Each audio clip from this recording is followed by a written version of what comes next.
Hayotingizga romantika olib kirish uchun shu 3 filmni tomosha qiling. Dnevnik pamyati, oddiy yigit va boy qiz. Ularning sevgisi oilaviy to'siqlar, vaqt va hayotiy sinovlarga dosh bera oladimi? Nikolas Sparksning bestseller romaniga asoslangan ushbu film ko'zni yoshga to'ldiradi. Keyingisi esa Lyubov это случайность. Li Chuye sehrli tosh sababli o'tmishga tushib qoladi. U bu sirli dunyoda jinoyatchi deb adashib, qabul qilinadi va o'lim bilan tahdid qilinadi.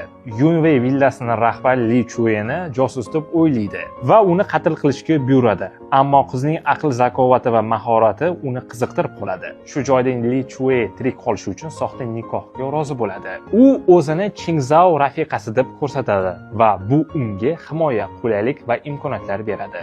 До встречи с тобой bu film nafaqat romantik, balki yurakni ezuvchi ham film. Louis Clark kichkinagina shaharchada yashaydi va oilasiga yordam berish uchun har qanday ishni bajarishga tayyor. U juda mehribon, har doim ijobiy fikrlaydi. Lekin hayoti bir joyda to'xtab qolgan bo'ladi. Will Trainer esa oldin boy bo'lgan, lekin baxtsiz hodisadan keyin falaj bo'lib qoladi. Endi u o'zini baxtsiz va yashashga noloyiq deb hisoblaydi. Lu Willning hamshirasi bo'lib ishlashga majbur bo'lib qoladi va asta-sekin uning qalbini erita boshlaydi.